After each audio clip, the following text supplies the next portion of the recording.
The gunshot echoed across the dusty plains, but it wasn't the bullet that killed Cora Kincaid's future, it was the letter clutched in her trembling hands.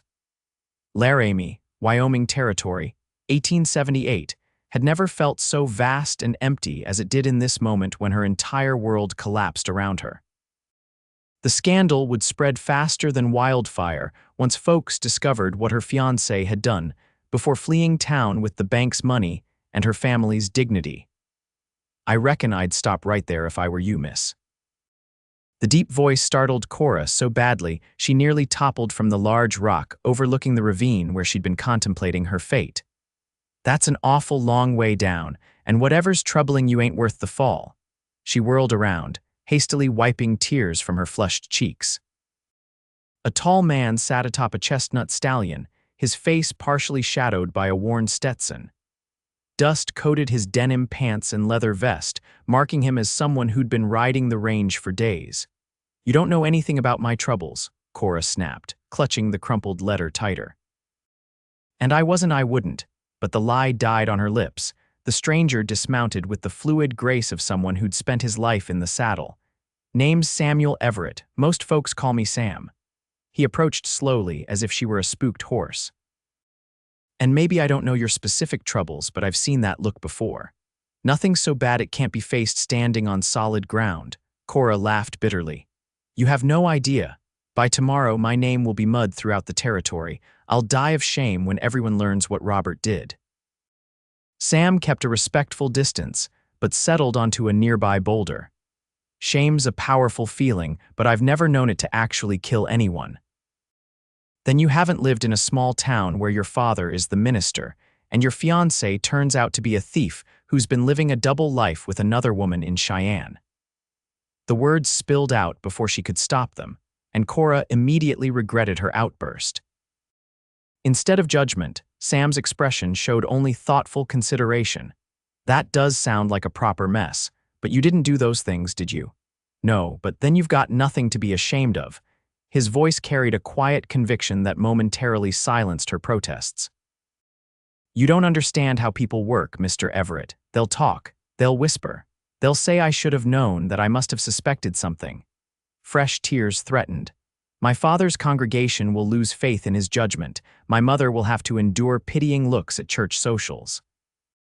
My younger sisters will bear the burden of my ruined reputation." Sam removed his hat, revealing sun-streaked brown hair and kind eyes that crinkled at the corners. "Sounds to me like you're taking on an awful lot of responsibility for someone else's bad decisions." He paused, studying her face. "What's your name?" Cora Kincaid." "Well, Miss Kincaid, I'm headed to my brother's ranch about 30 miles west of here. He needs help with the spring roundup, and I could use an extra hand in the kitchen wagon. Pays fair, and nobody out there will know or care about your troubles in town." Cora stared at him, disbelief evident in her expression. "You're offering me a job, you don't even know me. I know you're in a desperate spot, and I know what it's like to need a fresh start." He replaced his hat and stood. "The offer stands. Camp's about 2 miles back that way if you're interested. We head out at first light." With that, he mounted his horse and tipped his hat. "Remember, Miss Kincaid's shame only has the power you give it." As he rode away, Cora looked down at the letter again, then toward the town where whispers would already be starting. She thought about her family and the scandal that awaited them. Then she glanced in the direction Sam had indicated, where an opportunity for escape lay waiting. Before dawn broke the next morning, Cora had packed her few belongings, left a detailed letter for her family, and arrived at the cattle camp. Sam's eyebrows raised slightly when he saw her, but he simply nodded and introduced her to the cook, a grizzled old man called Beans who seemed more interested in her ability to make biscuits than in her personal history. The cattle drive was unlike anything Cora had ever experienced. Days began before sunrise and ended long after sunset. Her hands blistered, then calloused from work at the chuck wagon. Dust coated everything: her clothes, her skin, her hair. At night, exhaustion claimed her so completely that she barely had time to worry about the life she'd left behind. Sam kept a respectful distance, but she often caught him watching her with curious eyes. Unlike the other cowboys who made occasional crude remarks when they thought she couldn't hear, Sam always treated her with quiet courtesy. He never asked about Robert or the scandal, and for that, Cora was grateful. A week into the journey, a spring storm caught them in open country. Rain lashed down in blinding sheets, turning the ground to treacherous mud. Lightning spooked the cattle, causing a small stampede that left 2 men injured. While Beans tended to them, Cora found herself responsible for feeding 20 hungry, soaked cowboys. "Need some help?" Sam appeared at her side, rain dripping from his slicker. "I can manage," she insisted, struggling to keep the fire going under the wagon's canvas awning. Sam said nothing but began efficiently stacking firewood to create a better windbreak. Working together in comfortable silence, they managed to produce a hot meal that raised the spirits of the entire camp. Later, as the storm continued its assault, Sam brought her a tin cup of coffee. "You did good today. I used to help with church socials," she said. "This isn't so different except for the mud and the cursing." His laugh was warm and genuine. "You're tougher than you look, Cora Kincaid. I had no choice but to be. We all have choices." His eyes met hers. "You chose not to let shame define you." "I chose to run away," she corrected him. "Some might call it running toward something better." The storm passed, but something had shifted between them. In small moments, Sam bringing her wild prairie flowers, Cora saving him an extra piece of pie, their hands brushing as they worked side by side, a connection grew. She learned he'd fought for the Union in the war despite being barely old enough to enlist, that he'd wandered the West afterward trying to outrun memories, that he could recite Shakespeare from memory because his mother had been a schoolteacher. He discovered she played the piano, had a talent for numbers, and could name every constellation visible in the night sky thanks to her father's astronomy hobby. Their conversations stretched longer into the evenings, often continuing until the campfire burned down to embers. 3 weeks into the drive, they reached a river crossing. The water ran high with spring melt, and tension filled the camp as preparations were made for the dangerous passage. Cora overheard Sam arguing with his brother William, the trail boss. "It's too risky, Will. We should wait a few days for the water to go down. We're already behind schedule. The buyers won't wait forever. The men are exhausted. The cattle, too, we're asking for trouble." William's voice hardened. "This isn't your first cattle drive, Sam. You know sometimes we have to take chances." The crossing began at dawn. Cowboys positioned themselves upstream and downstream, ready to intercept any cattle or riders swept away by the current. The chuck wagon would cross last, after the herd was safely on the opposite bank. Halfway through, disaster struck. A young steer panicked mid-river, thrashing and bellowing, causing others to follow suit. The carefully organized crossing dissolved into chaos. Cowboys shouted, cattle bawled, and horses fought against the surging water. From the bank, Cora watched in horror as one of the younger hands lost his seat and disappeared beneath the churning water. Without hesitation, Sam spurred his horse into the river, racing toward the spot where the boy had vanished. Time seemed to slow as Sam dove from his saddle. Long moments passed before he resurfaced, dragging the semi-conscious cowboy with him. Together they fought the current, Sam's powerful strokes barely keeping them afloat as they angled toward the shore. Cora ran along the bank, heart pounding, until she reached the point where they would land. When they finally staggered from the water, she helped pull the young cowboy onto dry ground. The boy coughed up water but was otherwise unharmed. Sam, however, had a deep gash across his forehead where a floating log had struck him. "You're bleeding," Cora said, pressing her handkerchief against the wound. "Had worse." His grin was lopsided, "Though I might have swallowed half the river." That evening, after the camp had settled from the day's excitement, Cora found Sam sitting alone, staring into the fire. His forehead now sported neat stitches courtesy of Beans, who had surprising medical skills for a cook. "That was a brave thing you did today," she said, sitting beside him, "or foolish depending who you ask." He glanced at her. "My brother had some choice words about it." "You saved that boy's life," Sam shrugged. "Wouldn't have been able to live with myself if I hadn't tried." After a moment, he added, "That's the thing about shame, Cora. The real kind comes not from what others think of you, but from what you know about yourself." His words struck a chord. In the weeks since leaving Laramie, Cora had thought less about the town's opinion and more about her own choices. She'd begun to separate herself from Robert's actions, to see that his betrayal reflected on him, not her. "I got a letter at our last stop," she admitted. "From my sister." Apparently, Robert returned to face charges. He confessed everything, including that I knew nothing about his schemes. Sam's expression remained neutral. "Does that change your plans? I could go back," she said slowly. "The scandal has mostly died down. My family would welcome me." "And is that what you want?" Cora considered the question seriously. The woman who had climbed that rock contemplating her ruined life no longer existed. In her place stood someone stronger, someone who had discovered her own worth beyond society's narrow definitions. "I'm not sure," she answered honestly. "A month ago, I thought I knew exactly what my life would be. Now," she gestured at the vast landscape surrounding them. Sam nodded understanding. No rush to decide, the trail's still long. The following days brought new challenges as they crossed into more rugged territory. Raiders targeted their cattle one night, leading to a tense standoff that ended without bloodshed, but left everyone on edge. Summer heat descended, bringing swarms of insects and making tempers flare.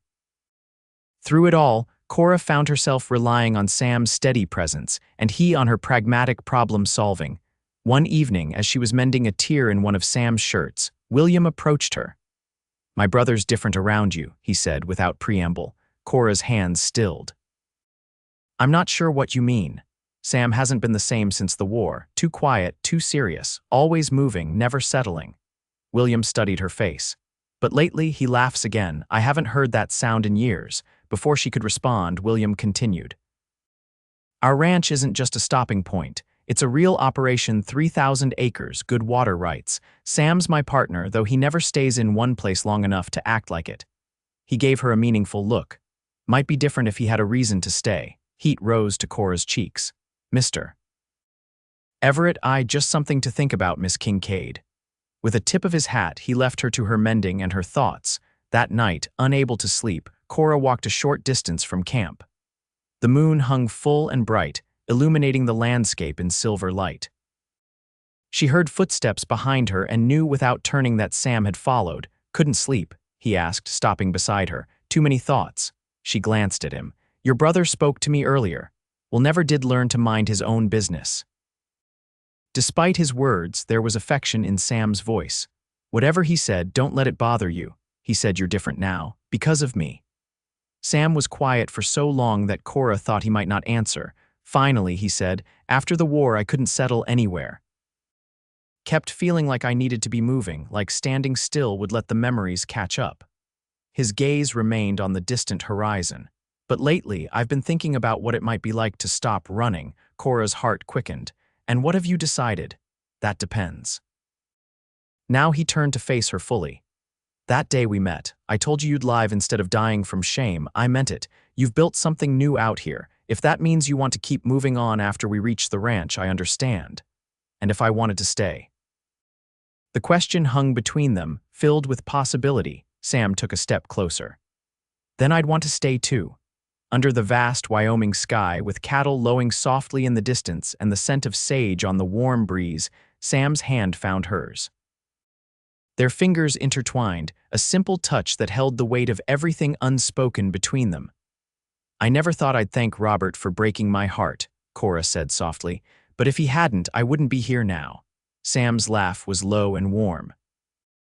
"Remind me to send him a thank you note from our wedding." Samuel Everett, was that a proposal? More of a prediction. His smile faded into seriousness. "I want to court you properly, Cora. No rush, no pressure. Just two people seeing if this feeling between us is as real as I think it is." "It's real," she whispered. "I've never felt more myself than I do with you." Their first kiss was gentle, a promise rather than a demand. When they finally returned to camp, walking close but not touching, Cora felt a certainty she hadn't experienced since before Robert's betrayal. Whatever came next, she would face it standing on solid ground. The drive reached the Everett Ranch 2 weeks later. Nestled in a verdant valley with mountains rising in the distance, the sprawling property took Cora's breath away. A two-story house of timber and stone stood proudly on a small rise, surrounded by corrals, barns, and bunkhouses. Wildflowers dotted the meadows and a clear stream wound through the property. "It's beautiful," she told Sam as they approached. "It's home," he replied simply. "Or it could be." The welcome was warmer than Cora had expected. William's wife, Catherine, embraced her immediately, declaring herself desperate for female company after months surrounded by cowboys. The ranch hands treated her with respect born of having witnessed her competence on the trail. Even the housekeeper, a formidable woman named Mrs. Jenkins, seemed pleased to have another woman in the house. "Your room is at the top of the stairs, first door on the right," Catherine told her. "Baths already drawn, dinner's at 6, but take your time getting settled." The luxury of a real bath, clean clothes, and a proper bed after weeks on the trail reduced Cora to tears of gratitude. By the time she descended for dinner, wearing one of the dresses she'd packed so hastily in Laramie, she felt transformed. Sam was waiting at the bottom of the stairs. He'd cleaned up as well, his hair still damp, wearing clothes that weren't coated in trail dust. He stared at her as if seeing her for the first time. "You look beautiful," he said simply. "So do you." Her smile came easily. "Though I've grown fond of your dusty trail look too." During dinner, surrounded by Sam's family and the senior ranch hands, Cora found herself drawn into conversations about cattle prices, local politics, and plans for expanding the ranch's operations. When she offered insights based on her head for figures, William exchanged a knowing look with his brother. Later, Sam showed her around the property by moonlight. They walked through the orchard where apple trees were heavy with spring blossoms, past the garden plot Catherine had ambitiously expanded to a small hill overlooking the valley. "I built a cabin up there," Sam said, pointing to a clearing near a stand of pines. "Started it after the war when I needed something to do with my hands. Never quite finished it though." "Why not?" "Kept leaving," he shrugged. "But I've been thinking about completing it. It gets a good breeze in summer and the view at sunrise is worth waking up for." Cora understood what he wasn't saying. It would make a fine home for someone, for two someones maybe. His hand found hers again, a touch that was quickly becoming familiar. If they decided they wanted to build a life together, the courtship that followed was proper but not prolonged. Sam rode with Cora to Laramie so she could explain her decisions to her family in person. Reverend Kincaid, after an initial coolness, warmed to Sam when he discovered the cowboy could discuss theology with surprising insight. Cora's mother was simply relieved to see her daughter happy again, and her sisters were enthralled by romantic tales of the cattle drive. They encountered Robert once, at the general store. The former fiancé looked diminished somehow, his once dapper appearance replaced by the plain clothes of a clerk. "Cora," he said awkwardly. "I didn't know you were back in town." "Just visiting," she replied, conscious of Sam's protective presence beside her.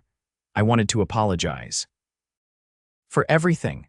Robert's gaze dropped to the floor. "What I did was unforgivable." Cora considered him for a moment. The anger and shame that had once consumed her thoughts of him had faded to a distant memory. "I've made my peace with it, Robert. I hope someday you make peace with yourself." As they left the store, Sam squeezed her hand. "Proud of you." "I meant what I said. Whatever shame I felt is gone now." Sam stopped in the middle of the street, heedless of curious onlookers. "Marry me, Cora, not someday, not eventually. Soon." "I love you and I'm tired of waiting to start our life together." Cora laughed, joy bubbling up from deep inside her.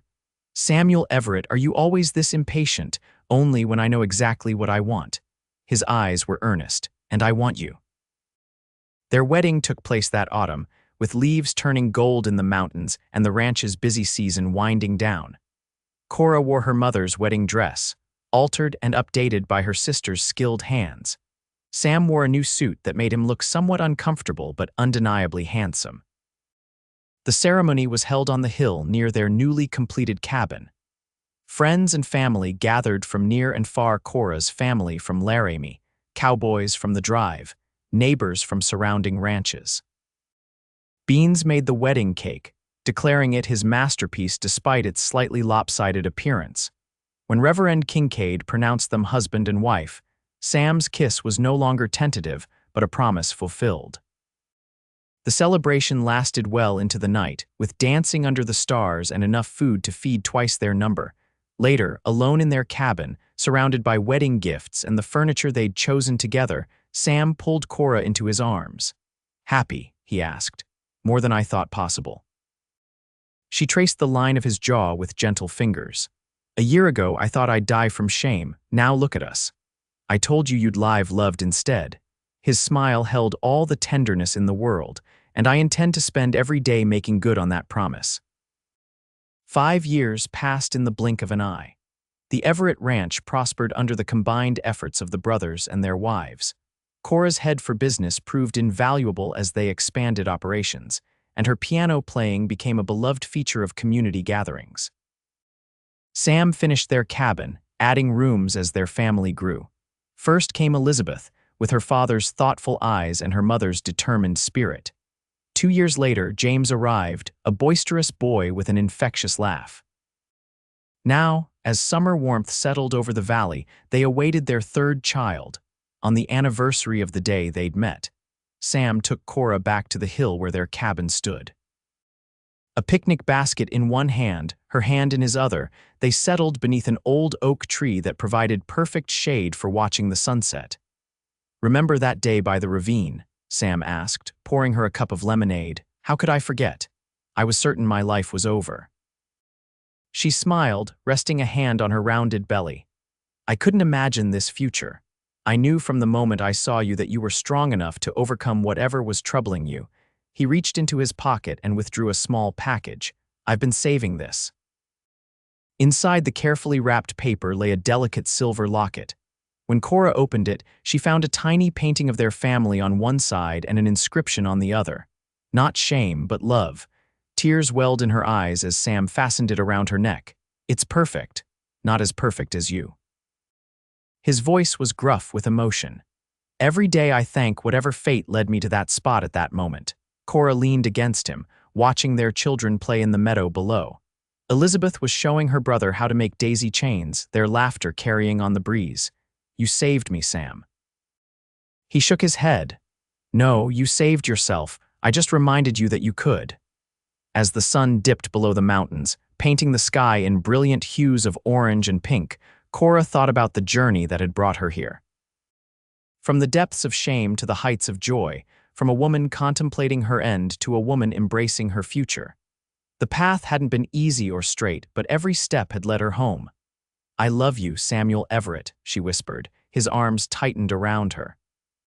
"And I'll love you until my last breath, Cora Everett." That's a promise this cowboy intends to keep.